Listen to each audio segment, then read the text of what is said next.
ॐ तत्सवितुर्वरं रूपं ज्योतिः परस्य धीमहि यन्नः सत्येन दीपयेत्। ॐ शान्तिः शान्तिः शान्तिः। મિત્રો, સાહિત્ય કૃતિ પરિચય શ્રેણીમાં સૌ ભાવકોનું ભાવપૂર્ણ સ્વાગત છે. આજે આપણે મૂર્ધન્ય કવિશ્રી ઉમાશંકર જોશી કૃત ઈશાવાસ્ય ઉપનિષદ ભાષ્યનો પરિચય પ્રાપ્ત કરીશું. ઈશાવાસ્ય ઉપનિષદ શુક્લ યજુર્વેદની કાણ્વ શાખાની વાજસ્નેહી સંહિતાનો છેલ્લો 40મો અધ્યાય છે. આ ઉપનિષદ ઉપર ઘણું લખાયું છે, છતાં ઉમાશંકર જોશી લખવા કેમ પ્રેરાયા? આ સાહસ વિશે ખુલાસો કરતા નિવેદનમાં તેઓ જણાવે છે, આ સાહસ હું ન કરત જો મને પોતાને ઈશાવાસ્યમની મૂળ વાતમાં ઇતબાર ન હોત. આ વિશ્વમાં સર્વ કંઈ પરસ્પર સંબંધિત છે, એક તત્વથી ધબકે છે એમ માનવું અને અનુભવવા મથવું મને ગમે છે. આ જગત ઈશથી ભર્યું ભર્યું છે. આ સત્ય જો અનુભવમાં ઉતરે તો આખું જીવન કેવું પલટાઈ જાય, એટલે કે ઉન્નત આધ્યાત્મિક જીવન બની રહે, તેનો આલેખ ઋષિ આ ઉપનિષદમાં માત્ર 18 શ્લોકમાં અહીં આપે છે. એ માર્ગે ચાલતા માનવ જીવન અમૃત જીવન એટલે કે જગતના પદાર્થોમાં બ્રહ્મ ભાવના અમૃતનો આસ્વાદ કરાવનારું અમર એવું આત્મજીવન બની રહે. ઈશાવાસ્ય ઉપનિષદના આરંભે અને અંતે શાંતિ મંત્ર છે. શાંતિ મંત્રનું મુખ્ય કાર્ય જણાવતા શ્રી ઉમાશંકર જોશી જણાવે છે કે તે ચિત્તને ઉપનિષદના સંદેશના ગ્રહણ માટે યોગ્ય સ્થિતિમાં મૂકવું એ છે. ઉપનિષદના અંતે ફરીવાર થતો આ મંત્રનો પાઠ શાંતિને સ્થિરપણે અનુભવવા માટે છે. શાંતિ મંત્ર એ વાતને પ્રગટ કરે છે કે સર્વત્ર બ્રહ્મ છે, તે ભર્યું ભર્યું છે, તેમજ આ જગત સમગ્ર દૃશ્યમાન વિશ્વ પણ બ્રહ્મથી ભર્યું ભર્યું છે. આ ભર્યું ભર્યું પૂર્ણ જગત તે ભર્યા ભર્યા પૂર્ણ બ્રહ્મમાંથી પ્રગટ્યું છે. પરમ તત્વ અને જગતના દ્વૈતનું શમન એ ઈશાવાસ્ય ઉપનિષદનો સંદેશ એના આ શાંતિ મંત્રમાં પણ ધબકે છે એમ શ્રી ઉમાશંકર જોશી આપણને જણાવે છે. ઋષિ હૃદયમાંથી પરમ અનુભૂતિનો ઉદ્ગાર પ્રગટે છે. ઈશાવાસ્યમ ઈશ્વરથી વસવા યોગ્ય. માણસ જો જોઈ શકે તો, જોવા ચાહે તો તમામે પદાર્થો ઈશ્વરથી સભર છે. વિશ્વના પદાર્થો તરફ માણસની એક મુખ્ય વૃત્તિ છે. આ પદાર્થોને ભોગવું અને એમાંથી જ પ્રગટતી બીજી પ્રબળ વૃત્તિ છે, બધા આ ક્ષણે ભોગવી નહીં શકું, એટલે અહીંથી પણેથી જ્યાંથી ત્યાંથી ભવિષ્ય માટે મારી પાસે ભેગા કરી રાખું, મારા કબજા હેઠળ રાખું. પણ દરેકે દરેક પદાર્થમાં ભગવાન વસે છે એવી પ્રતીતિ હૃદયને થવા માંડી હોય તો પછી શાનો ઉપભોગ કરવા જેવો છે, શું માણવા જેવું છે, તે આપોઆપ સ્પષ્ટ થવાનું. દરેક નશ્વર પદાર્થમાં ઈશ ભર્યો ભર્યો પડ્યો છે. તેમાં રસ લાગશે તો સૌ પદાર્થો અમૃતરૂપ અમીનો પરમ સ્નેહનો આસ્વાદ કરાવનારા બની રહેશે. પરિવર્તનશીલ પદાર્થોનો તિરસ્કાર કરવાનો નથી. એમનામાંથી જે ઈશ આસ્વાદાય છે, જે ચૈતન્ય આસ્વાદાય છે, એ એમનો ઉત્તમ ઉપભોગ છે, એમ શ્રી ઉમાશંકર જોશી જણાવે છે. આત્માર્થીને સંબોધીને ઋષિ કહે છે કે તું એ પદાર્થોનો માત્ર પદાર્થો તરીકેનો રસ ત્યાગીને એમાં નિવસતા ઈશનો એટલે કે ચૈતન્યનો રસ આસ્વાદતા શીખ, ઈશને માણતા શીખ. શ્લોકના ઉત્તરાર્ધમાં ઋષિ એક બીજી વાત એ સમજાવે છે કે તૃષ્ણા કરીશમાં, લોભ વૃત્તિ રાખીશમાં, મૂલ્યવાન પદાર્થો કોના છે? એ પ્રશ્નનો જવાબ સ્પષ્ટ છે. તે સૌ ઈશના એટલે કે માલિકના છે. પદાર્થો અંગેનો સ્વમાલિકીનો ભાવ ત્યાગીને તેમનામાં રહેલા ઈશને માણવો, કેમ કે એ બધામાં ઈશ સ્વયં ભરેલો છે. એક જાતના આધ્યાત્મિક સમતા વિચારનું દર્શન અહીં જોઈ શકાય, તેમ ઉમાશંકર કહે છે. ધન માટેની દોડધામમાંથી મન વાળી લીધું. ભોગની સામગ્રી એકઠી કરવાની તૃષ્ણાને તિલાંજલિ આપી. અરે ભોગનું સ્વરૂપ જ બદલાઈ ગયું, તો પછી કર્મો કરવાની મુખ્ય પ્રેરણા કઈ? એમ પ્રશ્ન કરીને ઉમાશંકર કહે છે, ઈશાવાસ્યમ ગાનારા ઋષિને માત્ર નિષેધાત્મક વાત કરવી નથી. જગતના પદાર્થોને પદાર્થો તરીકે ભોગવવાના નથી અને તેમને પોતાના કરવા માટે લોભે લેવાવાનું નથી. માત્ર એટલું જ ઋષિને કહેવું નથી, પણ તે દરેકે દરેક પદાર્થમાં ઈશ ભરેલો છે, તેને માણવાનો છે. એવું વિધેયાત્મક વલણ આપણામાં પ્રગટે એમ તેઓ ઈચ્છે છે. એટલે કે કર્મો કરવાની એક વિધેયાત્મક પ્રેરણાનો એ નિર્દેશ કરે છે. કર્મો કરતા કરતા અનિવાર્યપણે બાહ્ય પદાર્થો એટલે કે વ્યક્તિઓ, વસ્તુઓ આદિ સાથે સંપર્કમાં આવવાનું બનવાનું. એ રીતે તે દરેકે દરેકની અંદર રહેલા ઈશના સંપર્કમાં આવવાનું બનશે. આ રીતે જેવોને એવો અંદેશો હોય કે કર્મ કરવા છતાં પ્રભુથી દૂર થવાશે, અધ્યાત્મ માર્ગથી ચ્યુત થવાશે, એમને પણ ઋષિ ભરોસો આપે છે કે અહીં મનુષ્ય જીવન દરમિયાન કર્મ કરવા છતાં પ્રભુથી છેટું પડવાને બદલે ઉલટું પ્રભુથી નિકટતા કેળવાશે, નિકટતા જામશે. છેલ્લા શબ્દોમાં ઋષિ સિદ્ધાંત વચન ઉચ્ચારે છે કે કર્મનો માણસને લેપ લાગતો નથી. માણસ લેપાય છે તૃષ્ણાથી, કામનાથી. સર્વ કંઈમાં ઈશને અનુભવી પદાર્થ ભોગ વૃત્તિ અને પદાર્થ સંચય વૃત્તિ એ તૃષ્ણાનો છોડી દઈ ઈ લોકમાં નિષ્ઠામાં કર્મ જીવનને પ્રભુમય જીવનમાં પલટાવી દઈ શકાય છે.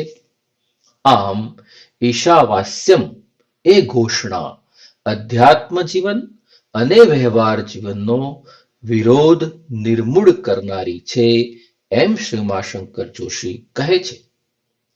એટલું જ નહીં, વ્યવહાર જીવનને પ્રભુમયતાથી ભર્યું ભર્યું કરી શકાય છે.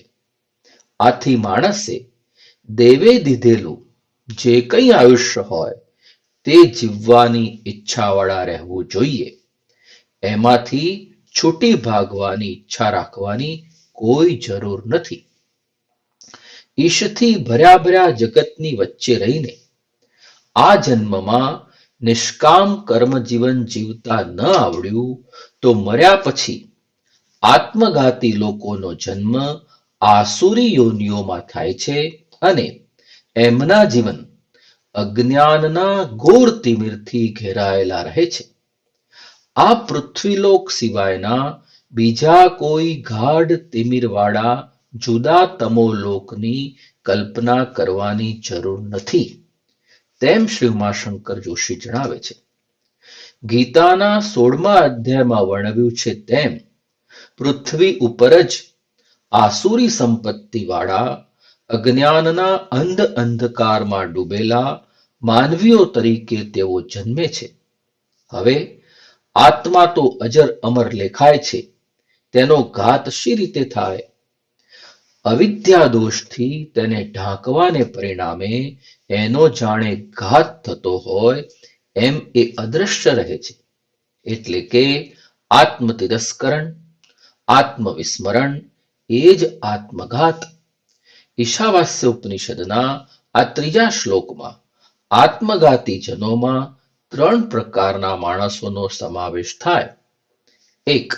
દરેક પદાર્થમાં ઈશ ભરેલો છે તે વિસરીને તેમની પ્રત્યે ભોગ લોભ વૃત્તિ રાખી કર્મમાં રચ્યા પચ્યા રહેનાર. 2. ઈશ બધે છે એમ માનનાર પણ જગત સાથે અવશ્યપણે જોડાનાર કર્મથી ભાગનારા, કર્મથી પોતે ખરડાશે એ ખ્યાલથી અકર્મણ્યતામાં રત રહેવા મથનારા. અને 3. અકર્મ દશા મેળવવા માટે દેહ ત્યાગ કરનારા. આ 3 પ્રકારના માણસો આસુરી યોનિને પામે છે એમ સ્પષ્ટપણે કહ્યું છે. આટલી સૂઝ કેળવ્યા પછી હવે જ કર્મયોગની સાચી ભૂમિકા રચાય છે એમ શ્રી ઉમાશંકર જોશી જણાવે છે. અનેકમાં વસતા એક તરફ પહોંચવા માટે, એ એકને માણવા માટે, એ એક સાથે ઓતપ્રોત થવા માટે કામના રહિત, ધન સંચય વૃત્તિ રહિત નિષ્કામ કર્મયોગમાં જિંદગીના 100 મનાય છે. એમાંથી જે મળે તે બધા વરસ રમ્માણ રહેવું એ આધ્યાત્મિક જીવનનો સાચો માર્ગ છે, એવો ઈશાવાસ્ય ઉપનિષદનો સંદેશ છે. પાછળથી ગીતાએ સ્પષ્ટ સમજાવ્યું છે તેમ જે ઈશમાંથી વિશ્વની સર્વગતિ પ્રવૃત્તિ ઉદ્ભવી છે, જેણે વિશ્વનો આ સર્વ પસારો નિપજાવ્યો છે, તેની જ્યાં આપણે ઊભા હોઈએ ત્યાં પ્રાપ્ત થતા કર્મયોગ દ્વારા અભ્યર્થના કરીએ. આવા સંદર્ભમાં આપણું સ્વકર્મ એ સીમિત રહેતું નથી. એ ઈશ કર્મ એ વિશ્વકર્મ બની રહે છે. એવા ઈશનું, ઈશ માટે કર્મ કરનારા આપણે બનવાનું છે. આપણું સ્વકર્મ બ્રહ્માંડને એક ખૂણે નાનકડું છોને રહ્યું, એ આપણને વિશ્વમાં આવી રહેલા ઈશના સકલ કર્મકલાપમાં સક્રિય ભાગીદારી અર્પે છે. આ પદાર્થો ઈશના નિવાસને યોગ્ય છે એ જ્યાં સ્વીકાર્યું, અનુભવવા માંડ્યું, ત્યાં નિષ્કામ કર્મયોગની ભૂમિકા આપોઆપ વિકસવા માંડી. આમ ઈશાવાસ્ય ઉપનિષદને જે વાત મુખ્ય કહેવાની, નિષ્કામ કર્મ સાધના એ જ સાચો આધ્યાત્મિક માર્ગ છે, તે આરંભના 3 શ્લોકના પ્રથમ ખંડમાં કહેવાય છે એમ શ્રી ઉમાશંકર જોશી આપણને જણાવે છે. હવે બીજા ખંડમાં શ્લોક 4 અને 5માં ઈશતત્વનો વિગતે પરિચય કરાવે છે. કાંઈક અવળવાણી જેવું લાગે એ રીતે ઈશતત્વ, બ્રહ્મ તત્વનું વર્ણન કર્યું છે. બૃહદ એટલે બહોળું, એના ઉપરથી બ્રહ્મ શબ્દ થયો છે. સર્વવ્યાપી તે બ્રહ્મ તત્વ અને જેની સત્તા ચાલે છે તે ઈશ તત્વ એ એક છે. અને છતાં આ સર્વમાં અનેક રૂપોમાં એ પ્રગટ વર્તાય છે. એ હાલતું ચાલતું નથી અને છતાં મન દૂરમાં દૂર જેટલે પહોંચે ત્યાં એ તત્વનો અનુભવ થાય છે. એટલે કે ત્યાં સર્વ આવિષ્કારોમાં મનથી પણ વધુ ઝડપથી પહોંચી જતું, પહોંચી ગયેલું એ અનુભવાય છે. આ પછીના 5મા શ્લોકના આરંભે કહ્યું છે કે તે હાલે છે, જ્યારે અહીં 4થા શ્લોકના આરંભે તે હાલતું નથી એમ કહ્યું છે. તેનો વિરોધ નહીં. અહીં તે મનથી વધારે વેગવાળું છે એમ કહીને એની ગતિ સૂચવી જ છે. મુખ્ય જે વાત પર ભાર મૂકવામાં આવ્યો છે તે તો એ છે કે તે ન હાલનારું તત્વ અને મનથી પણ વેગેલું તત્વ એક છે. આ અનેક દેખાય છે તે એ એકની લીલા છે. ઇન્દ્રિયો ઈશ તત્વને પકડી પાડવા મથે તો ફાવતી નથી. તેઓ જે કોઈ બિંદુએ પહોંચે ત્યાં ઈશ તત્વ તો અગાઉથી ડેરા લગાવીને પડેલું જ છે. બીજાઓ દોડતા હોય તેમને પોતે ઊભું રહેલું હોવા છતાં ટપી જાય છે, આગળ નીકળી જાય છે. આગળ નીકળી ગયેલું જ છે, કેમ કે દોડનારા પહોંચે તેની આગળના બિંદુઓએ એ છે જ. આ ઈશ તત્વમાં ઈશ તત્વના આધારે સર્વમાં રહેલી ક્રિયાત્મકતાનો ચાલક માતરીશ્વ એટલે કે વિશ્વ પ્રાણ તેમના બધા કર્મોને ધારણ કરે છે અથવા કર્મોને યોગ્ય રીતે વિભાજિત કરે છે. ઈશાવાસ્ય દ્વંદ્વોને સમાવનારું, વિરોધી લાગતી વસ્તુઓનો સમન્વય સ્થાપનારું ઉપનિષદ છે. ઈશ અને જગત, ત્યાગ અને ભોગ, કર્મ પ્રવણતા અને નિર્લેપતાનો સમન્વય પહેલા 2 શ્લોકમાં કર્યો છે. આ 4થા શ્લોકમાં ઈશ તત્વ એક છે, પણ વિશ્વ બ્રહ્માંડના અનેક અનંત આવિષ્કારો રૂપે પોતે છે એનો ખ્યાલ ચિત્રાત્મક અવળવાણી દ્વારા આપીને તે તત્વ અચલ છે અને ગતિવાળું છે, એક છે તેમજ અનેક છે એવો સમન્વય ચિંધ્યો છે. એ સર્વવ્યાપી હોય સ્થિર અકંપ છે. વિશ્વમાં એના આવિષ્કારો રૂપ અનેક છે. એની એકતા અને અનેકતા બંનેને અનુક્રમે વિદ્યા અને અવિદ્યા દ્વારા એક સાથે સમજવાની છે. 4થા શ્લોકની વાત ફરી સચોટ અવળવાણી દ્વારા 5માં દૃઢ કરે છે. તે હાલે છે છતાં સ્થિર છે, દૂર છે છતાં નજીક પણ છે. આ સર્વ કંઈમાં એનો નિવાસ છે, પણ બધાની બહાર પણ એ જ છે. આ સર્વ આકારો, આ અનેકા અનેક ગતિઓ, વસ્તુઓ, જીવોમાં એ એક જ ઈશ તત્વ છે. એ એક જે બધે અનેક રૂપે વિલસે છે. સર્વ કાયમાં ઈશ તત્વ છે એટલે સ્પષ્ટ છે કે પ્રત્યેક જીવમાં પણ એ છે. દરેક જીવની આસપાસ જે ઈશ તત્વ છે તે જ એની ભીતર પણ છે એમ કહીને સમજાવ્યું છે કે જે બ્રહ્માંડ વ્યાપી બ્રહ્મ તત્વ ઈશ તત્વ છે તે જ દરેકની અંદર રહેલ અંતર્યામી છે. આમ બહાર દૂર સુધી વ્યાપેલો સ્થિર એક ઈશ એ જ દરેકે દરેકની પાસેમાં પાસે તેમજ ભીતરમાં અંતર્યામી રૂપે વસેલો છે.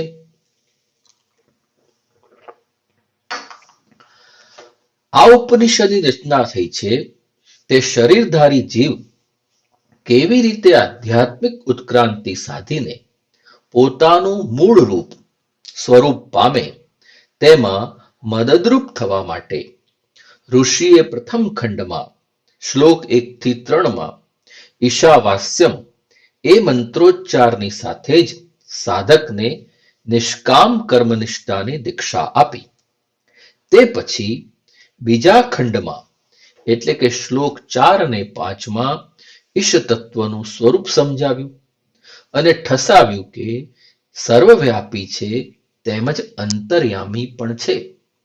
હવે ત્રીજા ખંડમાં એટલે કે શ્લોક 6 થી 14માં ઋષિ સાધકને ઉપાસનાનો એટલે કે સાધનાનો ક્રમ બતાવી સાધનાના માર્ગ ઉપર ચડાવવાની વાત પ્રસ્તુત કરે છે.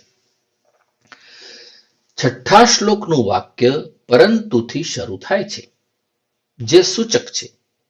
પાંચમા શ્લોકમાં કહ્યું છે કે ઈશ તત્વ હાલે ચાલે છે, અચલ છે, દૂર છે, નજીક છે, સૌની ભીતર છે, સૌની બહાર છે, એટલે કે બધે સ્ફૂરતું અત્યંત વ્યાપક તત્વ છે.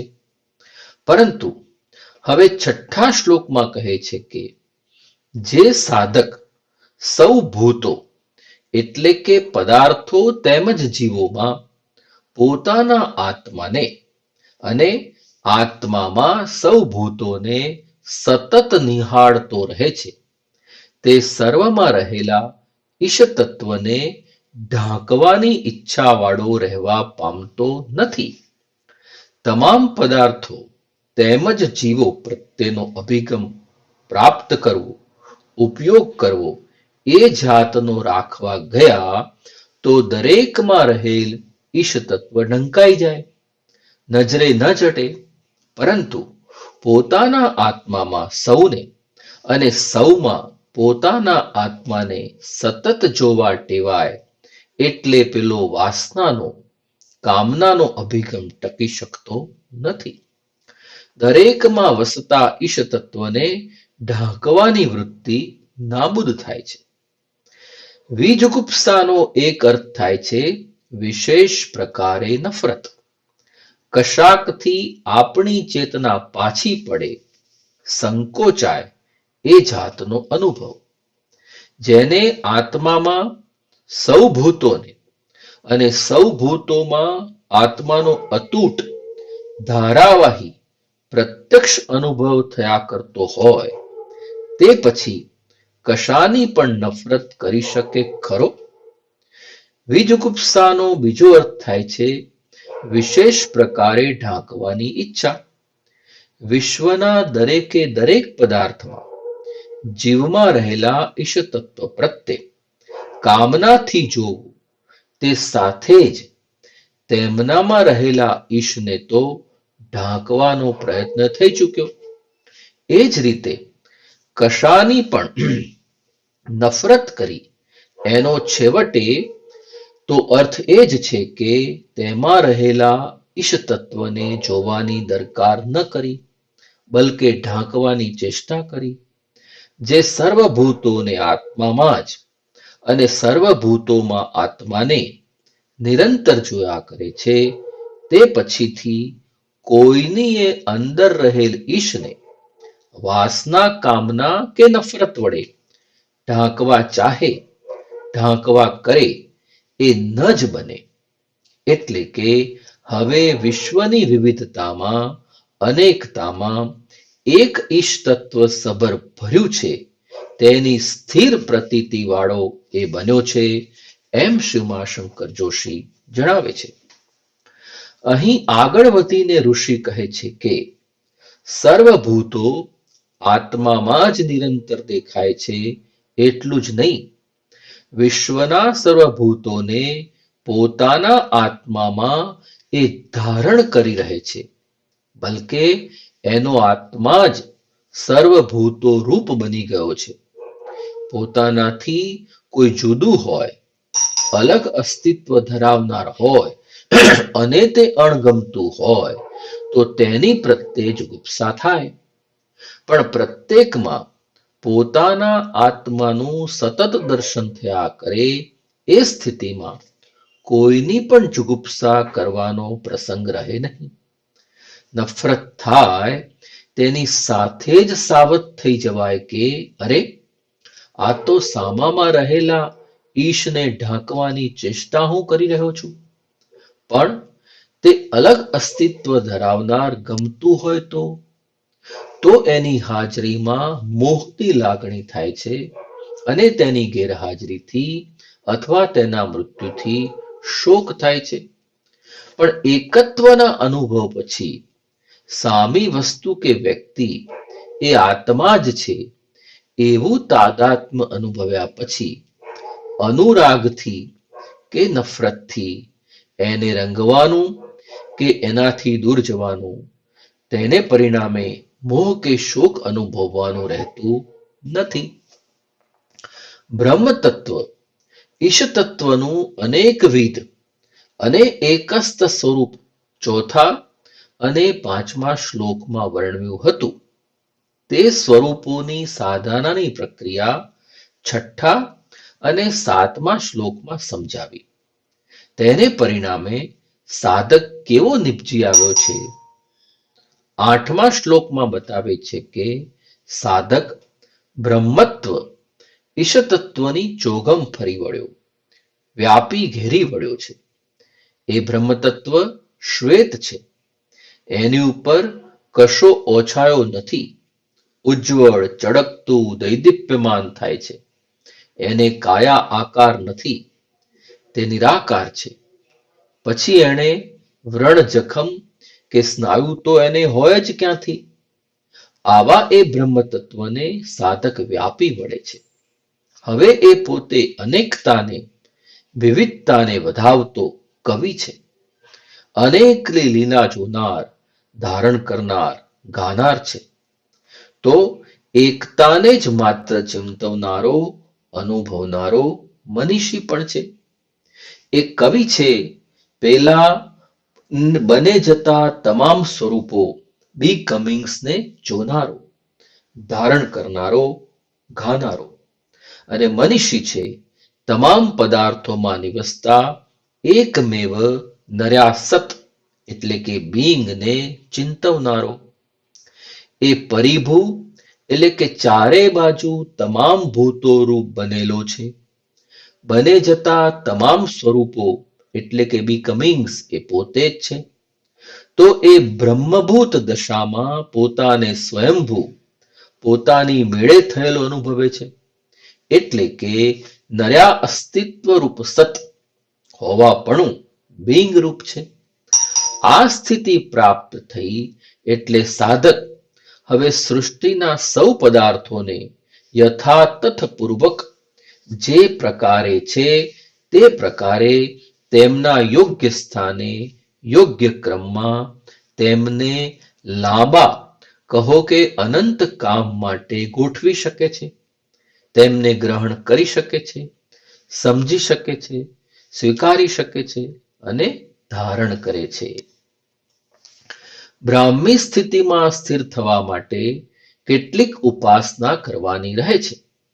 તે છે જ્ઞાનની ઉપાસના અને ભક્તિની ઉપાસના, એમ શ્રીમા શંકર જોશી જણાવે છે. એ બંને ઉપાસનાઓ ઉચિત પ્રકારે સંવાદી રીતે થયેલી હોવી જોઈએ. તે બંને અનુક્રમે હવેના 3 શ્લોકના 2 ત્રિકોમાં જ્ઞાનની ઉપાસના શ્લોક 9, 10, 11માં અને ભક્તિની ઉપાસના શ્લોક 12, 13 અને 14માં સમજાવવાનો ઋષિનો ઉપક્રમ છે.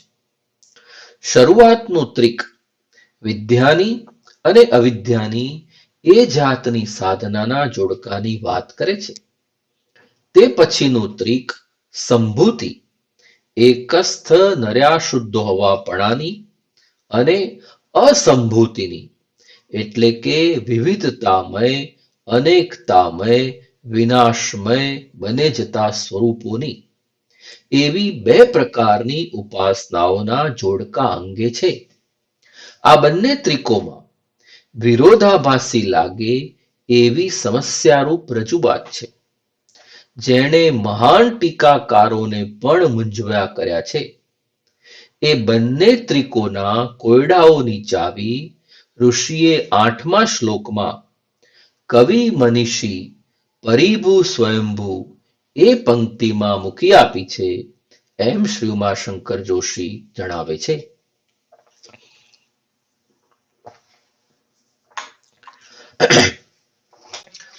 ઉપનિષદના રચયિતાના વિચાર પ્રમાણે દરેક જોડકામાં દર્શાવેલ બે માર્ગમાંથી કોઈ પણ એક લઈએ તો પરમ તત્વને પામવામાં સહાયક નીવડવામાં તે ઊણો ઉતરે છે. જો અવિદ્યા અને અસંભૂતિ અંધ તમસમાં લઈ જાય છે તો વિદ્યા અને સંભૂતિ એથી પણ જાણે અદકેરા અંધ તમસ ભણી દોરી જાય છે. ન તો એકલી વિદ્યા કે ન તો એકલી અવિદ્યાની મદદથી, ન તો કેવળ સંભૂતિ કે ન તો કેવળ અસંભૂતિની સહાયથી પરમ તત્વની સમજણ મળી શકે. જે સાધક, જે ઉપાસક એક સાથે વિદ્યા તેમજ અવિદ્યા દ્વારા, સંભૂતિ તેમજ અસંભૂતિ દ્વારા પરમ તત્વને ગ્રહણ કરવા મથે છે તે અવિદ્યાની મદદથી, અસંભૂતિની મદદથી મૃત્યુને તરી જઈને વિદ્યાની સહાયથી, સંભૂતિની સહાયથી અમૃતનું પાશન કરે છે, એમ કવિ શ્રી ઉમાશંકર જોશી જણાવે છે. એક ઈશ અનેક થઈને વિલસે છે. તે અનેકના જ જ્ઞાનમાં રચ્યા પચ્યા રહેનારાઓ એકને ચૂકી જાય એટલે તેઓ અંધ તેમીરમાં પ્રવેશે છે. પણ જેઓ એકને વળગે છે અને અનેકને વિસરે છે તેઓ તો એથીય વધારે અંધકારમાં પ્રવેશે છે, એમ કહીને ઋષિ સાચી જ્ઞાન સાધના કેવી હોય છે તે હવે સમજાવે છે. જગતના સૌ પરિવર્તનશીલ પદાર્થો, ભૂતોને, ઇદમ સર્વમ આ બધાને, અનેકને જેની દ્વારા જાણી શકાય તે અવિદ્યા. જ્યારે સૌ પદાર્થો ભૂતોમાં જે એકમાત્ર ઈશ તત્વ નિવસે છે અને જાણવા મથનારી, એને જાણવા મથનારી તે વિદ્યા. અનેકને સમજવામાં રાચનારી તે કવિદૃષ્ટિ અને એકને વળગવામાં ગૂંથાયેલી તે મનીષી દૃષ્ટિ. એકલી અવિદ્યા, એકલી કવિદૃષ્ટિ અનેકની પ્રત્યે અભિમુખ કરે પણ અધૂરી અપૂરી નીવડે. સર્વગ્રાહી દર્શનનો પ્રકાશ ન પમાય. એક પ્રકારના અંધકારની સ્થિતિ રહે. એકલી વિદ્યા, એકલી મનીષી દૃષ્ટિ એકની પ્રત્યે ચેતનાને એકાગ્ર કરે પણ તે તો જાણે કે વધુ ઉણપવાળી નીવડે. સમ્યક દર્શનને અવકાશ ન રહે. જાણે કે વધુ આંધળાપણું વર્તાય એવી અદકેરા અંધકારની સ્થિતિ પ્રવર્તે. આત્માર્થી કવિ પણ છે અને મનીષી પણ છે. એ એકલો મનીષી હશે, એકલો કવિ હોય એના કરતા પણ તે વધારે પાછળ પડી ગયેલો રહેશે. એકી સાથે તેણે કવિ તેમજ મનીષી તરીકે ખીલવાનું છે. કવિ દૃષ્ટિથી સહજ સ્ફૂર્ત જ્ઞાન દ્વારા એણે સર્વભૂતોમાં એકે એક ભૂતમાં આત્માને એકને ધારાવાહી રીતે જોતા ટેવાવાનું છે. સાથે સાથે જ મનીષી દૃષ્ટિથી એણે આત્મામાં જ સર્વભૂતો પદાર્થોને અનેકને સતત અનુભવતા રહેવાનું છે. આમ આ બંને દૃષ્ટિઓનો એક સાથે વિનિયોગ કરનાર સાધક ઇદમ સર્વમ એટલે કે અવિદ્યાથી મૃત્યુને તરીને ઈશ દૃષ્ટિ એટલે કે વિદ્યાથી અમૃતનો અનુભવ કરે છે. ઇદમ સર્વમ આ બધું નામ રૂપધારી જે કંઈ છે તે સ્વભાવે જ પરિવર્તનશીલ છે. એવું ઇદમ સર્વમ એવી દૃષ્ટિ એટલે કે અવિદ્યાથી પૂરું ભાન જાગે છે અને એ પરિવર્તનશીલતા રૂપી મૃત્યુ ભાવને તરી જવા એ ટેવાઈ જાય છે. સાથે સાથે અમૃત તો કેવળ ઈશ છે એ ભાન પણ ઊંડું જામતા એ ઈશ દૃષ્ટિ એટલે કે વિદ્યાથી અમૃતને આસ્વાદે છે. હવે શ્લોક 12 થી 14 સાચી ભક્તિ અંગે સમજાવે છે કે સમસ્ત વિશ્વ બ્રહ્માંડ રૂપે જેની હસ્તી છે, જે એક સંભૂત એકસ્થ નર્યા શુદ્ધ હોવાપણા રૂપ છે તે સંભૂતિ જે કાંઈ અનેક દ્વારા અસંભૂતિ એટલે કે વિનાશમય વિવિધ બને જતા સ્વરૂપો દ્વારા આ સૌ વિનાશશીલ પરિવર્તનશીલ પદાર્થો દ્વારા પ્રગટ થઈ રહેલ છે. તે સૌ પદાર્થો ભૂતોની પણ ઉપાસના કરવાની રહે છે. એકલી એ અનેક પદાર્થો પ્રત્યે વૃત્તિ ઢળી તો અંધકારમાં પ્રવેશવાનું થશે. પણ એ બધા અનેક પદાર્થોની અવગણના કરીને માત્ર એક બ્રહ્મ તત્વની ઉપાસનામાં રમમાણ રહ્યા તો એથી વધુ અંધકારમાં જવાનું થશે. અનેકની ભક્તિ તે સગુણ ભક્તિ, એકની ભક્તિ તે નિર્ગુણ ભક્તિ. અનેક એટલે એકે એક પ્રત્યેક ભૂત પદાર્થ. સમસ્ત સંસારમાં એવો એકે પદાર્થ જીવ પ્રાણી ન હોય જે સાધકને માટે ભક્તિ ભાજન ન હોય. એક અને અનેક બંને જાતની ભક્તિ ઉપાસનાથી જીવનમાં સ્નેહરૂપી મીઠાશ પ્રગટે છે એમ શ્રી ઉમાશંકર જોશી જણાવે છે. આમ પહેલા વિદ્યા અવિદ્યાના ત્રિક દ્વારા સાચી જ્ઞાન સાધના અને પછી બીજા સંભૂતિ અસંભૂતિના ત્રિક દ્વારા સાચી ભક્તિ સાધના સમજાવી. એટલે કે સાધકે માત્ર બુદ્ધિથી જાણવાનું જ નથી, હૃદયની લાગણીથી તે મય થવાનું છે. જે જાણ્યું તેની પ્રત્યે ચિત્તથી વૃત્તિઓને વાળવી હૃદયના ભાવનો અર્ઘ આપતા ટેવાવું એ જરૂરી બને છે. ઈશાવાસ્ય ઉપનિષદ એ જ્ઞાન ભક્તિ અને કર્મના સમન્વય પર આધારિત અધ્યાત્મ સાધનાનું ઉપનિષદ છે. જ્ઞાન ભક્તિના યોગ, મસ્તક, હૃદય અને હાથની શક્તિઓ એ ત્રણેયના સમ્યક વિનિયોગથી સાધકે ચરિતાર્થ થવાનું છે. ભોગ લાલસાથી, કામનાથી, લોભ, પરિગ્રહ વૃત્તિથી કર્મ કરવાના નથી. લોક સંગ્રહની વાસના કામના પણ શા માટે હોય? ગીતા 18મા અધ્યાયમાં કહે છે તેમ સ્વકર્મો વડે તે એટલે કે સર્વત્ર નિવસતા ઈશની અર્ચના કરીને જીવન જીવવાની કળા ખીલવવાની છે. આમ ઈશાવાસ્ય ઉપનિષદ ઈશ અને જગતના દ્વંદ્વને ટાળી જ્ઞાન ભક્તિ અને કર્મના સમન્વયની આધ્યાત્મિક ભૂમિકા રચી આપે છે. એ એની સૌથી મોટી વિશેષતા બની રહે છે એમ શ્રી ઉમાશંકર જોશી જણાવે છે. ત્રીજા ખંડના એટલે કે શ્લોક 6 થી 14 શ્લોકોમાં સાધક સાધના પક્ષની વાત કહેવાઈ. હવે ચોથા ખંડના એટલે કે શ્લોક 15 થી 18માં અત્યાર સુધી આપેલા આલેખ પ્રમાણે જેણે સાધના કરી છે તેવા આગળ વધેલા સિદ્ધિવાંછુની પ્રાર્થનાઓ છે. ઋષિએ ઈશાવાસ્યમ એ મંત્રનો ઉદ્ગાર કર્યો.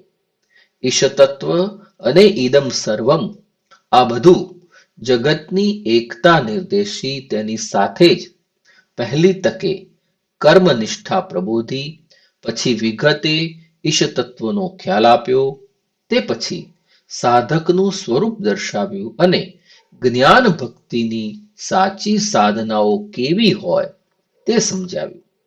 1 થી 14 શ્લોક સુધી આ રીતે અધ્યાત્મ જીવનનું નિરૂપણ એમણે કર્યું. આ પ્રમાણે સાધક જીવવા માંડે અને સિદ્ધિ માટે એ ઝંખી રહ્યો હોય ત્યારે એને માટે પ્રાર્થના એ મોટું અવલંબન છે. સિદ્ધિવાંછુની પ્રાર્થના છેલ્લા 4 શ્લોકો એટલે કે 15 થી 18 શ્લોકમાં છે. આ ચારેય શ્લોકો સાધક જીવાત્માના ઉદ્ગારો રૂપે છે. ઋષિએ પહેલા શ્લોકમાં ચિંધેલા માર્ગે સાધક ચાલવા માંડે છે ત્યાં આપોઆપ સત્યનું મોઢામોઢ દર્શન કરવાની તાલાવેલી એના હૃદયમાં ઊંડાણમાંથી આ અપાવરણ પ્રાર્થના રૂપે પ્રગટ થાય છે. જગતમાં જે વિવિધ નિર્વધિ પદાર્થો છે તે અતિ સોહામણા છે, મનને લોભાવનારા છે. એ બધા પદાર્થો તેમને ભોગવવા, તેમનો સંગ્રહ કરવા મન લલચાય છે. એ બધા પદાર્થો જોઈ શકીએ તો ઈશમય છે, પણ એ વાત ભોગ અને પરિગ્રહ અથવા માલિકી માટેના આકર્ષણ આડે ઢંકાઈ જાય છે. જગતના પદાર્થો પોતે પ્રિય થઈ પડે છે. પદાર્થોની પ્રયોરૂપતા એ જ સુવર્ણ પાત્ર છે જે શ્રેયોરૂપ ઈશને ઢાંકી રહે છે. પદાર્થો ગમે તેટલા સોહામણા અને ચિત્તહરણ હોય, તે પરિવર્તનશીલ છે, અનિત્ય છે. જેનું હોવું એટલે કે સત હંમેશ માટે છે, તે બ્રહ્મ તત્વ ઈશ તત્વ એ નિત્ય છે, સત્ય છે. એ શ્રેયોરૂપ સત્યનું દર્શન સુપેરે થઈ શકે તે માટે પદાર્થોની પ્રયોરૂપતાનું ઢાંકણ દૂર કરવા માટે આ પ્રાર્થના છે. આમ સત્યનો ચહેરો જોવા ન દેનારું આડું ઢાંકણ તે સુવર્ણનું છે એમ કહ્યું છે, એમ શ્રી ઉમાશંકર જોશી જણાવે છે. ઉપભોગ જીવન ટકાવી રાખવા માટે હોય, સારી રીતે જીવવા માટે હોય, નવજીવન પ્રગટાવવા માટે હોય, દેહ મન આત્માને સાચું પોષણ મળી રહે તે માટે હોય, પણ ભોગ અને પરિગ્રહની પકડમાંથી પોતાની મેળે છૂટાતું નથી. એટલે સાધક ઈશ આગળ ધા નાખે છે. ઈશનું પુષન સ્વરૂપ સર્વને પોષનાનું સ્વરૂપ છે. તેને પ્રાર્થે છે કે પદાર્થોના પદાર્થપણાના સુવર્ણ જેવા ચળકતા મોહક ઢાંકણને તું ખસેડી લે, જેથી તેમની અંદર નિવસતા ઈશનું દર્શન કરું અને એ અનુભવના આસ્વાદથી સાચું પોષણ પામું. હવે સાધક સૂર્યરૂપી ઈશના પોષક હોવા ઉપરાંતના બીજા રૂપોનું વિભૂતિઓ રૂપે સ્તવન કરે છે. પોષક, નિરીક્ષક, નિયામક, પ્રેરક, પાલક એ બધા રૂપે પ્રગટ થતા ઈશને સાધક પ્રાર્થે છે કે તું તારા કિરણો રૂપો ખોલ, અને પછી વિનવે છે તારા બધા પ્રકાશને સંકેલીને એકત્ર સમસ્ત રૂપ દેખાડ. ખોલેલો કિરણ કલાપ તે અનેકની લીલા, ઈશનું વ્યસ્ત એટલે કે વિવિધ વિભૂતિ રૂપે વિભક્ત થયેલું રૂપ. પણ સકલ કિરણ કલાપને સંકેલીને એકત્ર કરેલો પ્રકાશ અથવા તેની આરપાર તેની આડશે રહેલું સ્વરૂપ તે એકની સમસ્તની પ્રતીતિ. આ કક્ષાએ પહોંચ્યા પછી સાધક એવું કહેવાની સ્થિતિમાં મુકાય છે કે હે વિશ્વના પોષક, દર્શક, નિયંત્રક, પ્રેરક, પાલક, તારું જે સૌથી કલ્યાણકારી તેજોમય રૂપ છે તે હું જોઉં છું. 15મા શ્લોકમાં સત્યનું મુખ જોવાની પ્રાર્થના કરી હતી. હવે પોતે જ ઉલ્લાસથી ઘોષણા કરે છે કે સત્ય રૂપનું પોતે દર્શન કરી શકે છે. બલકે કહે છે કે તે પેલો પરમ પુરુષ છે, તે હું છું. આત્માને પ્રતીતિ થાય છે કે પરમ ઈશથી પોતે અભિન્ન છે. આ રીતે અહમ બ્રહ્માસ્મિ, હું બ્રહ્મ છું, સોહમ તે પરમ ઈશ હું છું. એ અધ્યાત્મ જીવનની ચરમ પ્રતીતિ માટેની પરમ સિદ્ધિ માટેની પાત્રતા સાધક ક્રમે કેળવી રહે છે. જીવાત્મા ચૈતન્ય સ્વરૂપ છે, જે શરીરમાં વસીને 100 કે જેટલા વર્ષ જીવવાનું થાય તેટલા વર્ષ જીવવાની ઈચ્છાવાળા રહીને જ્ઞાનપૂત ભક્તિ પ્રણિત નિષ્કામ કર્મો દ્વારા ઈશ ઉપાસના કરી તે શરીર હવે ભસ્મ શેષ બની રહ્યું. અગ્નિની એમાં મદદ મળી. પણ શરીર છૂટ્યાની ક્ષણે જીવાત્મા અત્યાર સુધી કર્મો કરનાર પોતાની જાતને, પોતાની સંકલ્પ શક્તિને, પોતામાં રહેલા સંકલ્પ પુરુષને ઉદ્બોધન કરે છે કે ઓમ અગ્નિરૂપ પ્રત્યક્ષ બ્રહ્મની નિશ્રામાં આજ સુધી તે કરેલા કર્મોને તું યાદ કર. હે સંકલ્પ પુરુષ, જીવનભર કરેલા સમગ્ર કર્મકલાપનું સ્મરણ કર. આ ઉપનિષદ નિષ્કામ કર્મની નિષ્ઠા કેળવવાનું વ્યાકરણ શીખવે છે, એમ શ્રી ઉમાશંકર જોશી આપણને કહે છે. નિષ્કામ કર્મો કરતા કરતા 100 કે જેટલા મળે તે વર્ષો જીવતા રહેવાની ઈચ્છા વડા રહેવા પ્રમોદનારું આ ઉપનિષદ જીવનની અંતિમ ક્ષણે પોતે કરેલા કર્મોનું એક ઝબકારે સ્મરણ કરવા જીવાત્માને કહે એ એક આપ ચકાસણીનું સેલ્ફ ઓડિટનું સૂચન છે. અને જીવનભર તે કર્મ કરતી વખતે અગાઉથી મુકાતી જાત ચોકી પણ છે, એમ શ્રી ઉમાશંકર જોશી જણાવે છે. જે આત્મા અંતિમ ક્ષણે પોતાના કર્મનો હિસાબ લેવાનો છે તે અગાઉથી જ તે કર્મની શુદ્ધિ અંગે સાવધ રહેવા પ્રેરાવાનો. આ વિચારણામાં કર્મોની ગુણવત્તા વધારવાની પ્રક્રિયા સૂચવાઈ છે. મનના સંચલનો અને શ્વાસોચ્છ્વાસ પ્રાણ રૂપે અગ્નિ જીવાત્મા સાથે જોડાયેલા રહેલા છે. જીવનભર કર્મો કરનાર જીવાત્માની અંદરનો સંકલ્પમય પુરુષ એ અગ્નિનું જ રૂપ છે. જીવાત્માની પોતાની એક વ્યક્તિ તરીકેની કર્મ પ્રેરણા વિલ એ બ્રહ્મના, ઈશના, પૃથ્વી ઉપરના અગ્નિ રૂપની જ પ્રેરણા છે. આ રીતે વૈયક્તિક સંકલ્પ એ વૈશ્વિક સંકલ્પ બનવામાંથી રહે છે. પરિણામે કર્મ કરનારો કર્મરૂપ ઉપાસક ગીતાના શબ્દોમાં મત કર્મકૃત મારા એટલે કે ઈશના કર્મ કરનાર બની રહે છે. એવા કર્મ અહમની પ્રમત્તતાની નિપજ નથી, પણ ઈશની એટલે કે ભીતરના અંતર્યામીની પ્રબુદ્ધતાની પ્રસાદી રૂપ રહેતા હોય છે.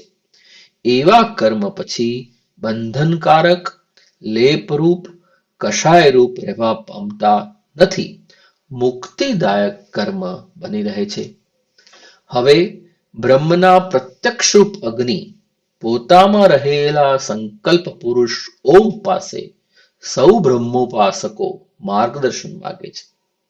હે અગ્નિદેવ, હે દૈદીપ્યમાન માર્ગદર્શક, તમે અમને જે સારો માર્ગ હોય તે માર્ગે દોરો તો અમને સંપદા સાંપડશે, અમારું શ્રેય થશે, અમને દિવ્ય આનંદ લાભ થશે. તમે તો સૌ કાર્યોના જાણકાર, પ્રાણના બધા સ્ફુરણો તમે જાણો, એટલે અમારા કર્મો પણ તમને ક્યાં જાણ્યા છે. જે કંઈ જ્ઞાન કે નિધિધ્યાસન તે પણ તમને પૂરા વિદિત છે. બધા નિયમ, બધી વ્યવસ્થા તમારા ખ્યાલમાં છે. એટલે કયા પ્રકારે અમારું શ્રેય થાય એ જોઈને અમને દોરો. અમારામાં કુટિલ ગતિવાળું પાપ ભરાઈ ગયું હોય તેને અમારાથી દૂર કરાવો. અમે તમને જાજેરા નમો નમઃ ઉદ્ગારોથી પ્રાર્થીએ છીએ. ઈશાવાસ્ય ઉપનિષદના ચોથા ખંડના છેલ્લા શ્લોકો અનુક્રમે સૂર્ય એટલે કે ઈશ બ્રહ્મની પ્રાર્થનાના 2 અને અગ્નિ એટલે અંતર્યામીની પ્રાર્થનાના 2 એ રીતે ગોઠવાયા છે. પ્રથમ 14 શ્લોકો પ્રમાણે જીવનચર્યા ગોઠવનાર ઉપાસક વિશેષ ભાવે પ્રાર્થનાનું શરણું લે છે. સૂર્ય અને અગ્નિને પ્રાર્થે છે. 15, 16, 17 શ્લોકથી સૂર્યને પ્રાર્થના કરી મોહક આવરણ પાછળ ઢંકાયેલા રહેલા સત્ય સ્વરૂપ પુરુષનું દર્શન કરવાની તાલાવેલી એ સેવે છે અને એ જોવા મળતા પોતે જ છે એવા અદ્વૈત ભાવમાં સ્થિર થયા કરે છે. જેટલા વર્ષો જીવવાના મળે તેમાં નિષ્કામ કર્મ દ્વારા એ અદ્વૈત ભાવને તે સઘન બનાવે છે. અગ્નિની પ્રાર્થનાના શ્લોક 17-18 માંથી 17મો અંતિમ ક્ષણ માટેની એની તૈયારી દર્શાવનાર છે. અને પોતાની અંદરનો સંકલ્પ પુરુષ બલકે અંતર્યામી અંત ઘડીએ જ નહીં પણ આયુષ્યની પડે પડે પણ કર્મ શુદ્ધિ અંગે સાબદો રહે એ માટે છે. 18મો શ્લોક પણ અંત ઘડીએ જ નહીં પણ જીવનના શ્વાસે શ્વાસે પાપની છાયાથી બચવા મથનારા શ્રેયાર્થીની તકેદારીને વાચા આપે છે. ચારે પ્રાર્થના શ્લોક જીવનને અંતે જ નહીં પણ જીવનમાં સતત ઉદ્ગારવા માટે છે. રિદ્ધર્થ તું સુપથે લઈ જા. અગ્નિ છેલ્લો મંત્ર ઈશાવાસ્ય ઉપનિષદ જેવી બ્રહ્મોપાસનાની માર્ગદર્શિકામાં યોગ્ય રીતે જ નિત્યની પ્રાર્થના તરીકે અને તે પણ સર્વ ઉપાસકોની સમૂહ પ્રાર્થના તરીકે કૃતિને અંતે ગોઠવાયો છે. ઈશાવાસ્ય ઉપનિષદના કવિ ઋષિને માનવ કુળ આગળ જો વિશેષ દર્શન પ્રસ્તુત કરવાનું હોય તો જે જગત અને ઈશ્વરની એકતાનું, વિશ્વ બ્રહ્માંડમાં રહેલી એકતાનું છે, જેની તરફ આધુનિક વિજ્ઞાનનું વલણ ઢળતું જોવા મળે છે. અત્રે એમાંથી જ ફલિત થતી બીજી વસ્તુ એમને રજૂ કરવાની છે તે જ્ઞાનપુત, ભક્તિ પ્રાણિત નિષ્કામ કર્મયોગની. નિષ્કામ કર્મનો માર્ગ એ ઈશાવાસ્યના ઋષિને મતે અધ્યાત્મ જીવનનો રાજમાર્ગ છે એ વાત છુપી રહેતી નથી. ઈશ અને જગતના સમન્વય રૂપી અદ્વૈત સમગ્ર જ્ઞાનને બાથમાં લેવામાં કવિ ઋષિને જે મોટામાં મોટી શક્તિ કામ આવી છે તે 4 ખંડોના સંયોજનની, નિરૂપણના વ્યૂહની, આરંભમાં તર્જની ઊંચી કરીને પોતે બોલતા સંભળાતા હતા, અંતે સાધક બોલતો થાય છે એટલે કે પોતાને સતત બોધ આપતા નિરૂપવાને બદલે જ્ઞાન શી રીતે વિજ્ઞાન બને છે, અનુભવ રસમાં પરિણમે છે, તેની પ્રતીતિ તેઓ સાધકને એની મહાન સાધનાને અંતે બોલતો કરીને રજૂ કરાવે છે. શ્રી ઉમાશંકર જોશી નોંધે છે તેમ ઈશાવાસ્ય ઉપનિષદ અધ્યાત્મ જીવનનો આલેખ ફરી ફરી હૃદય પ્રત્યક્ષ કરી આત્મ સંગીતના ધ્વનિથી ચેતનાને સંભૃત કરી ઋષિ નિર્દિષ્ટ સોહમ ભૂમિકાએ એક અને અનેકની જીવતી જાગતી પ્રતીતિની કક્ષાએ પહોંચવા તાજગીપૂર્વક આગળ વધવા માંગતા પ્રત્યેક આત્મયાત્રીને માટે પરમ પાથે છે.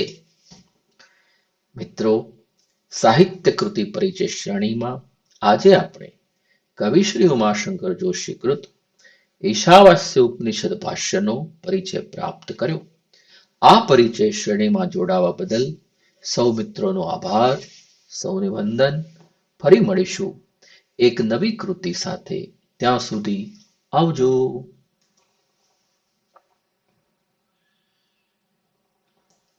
ઓમ તત્સવિતુર્વરમ રૂપમ જ્યોતિઃ પરસ્ય ધીમહિ યન્નઃ સત્યેન દીપયેત. ઓમ શાંતિ શાંતિ શાંતિ.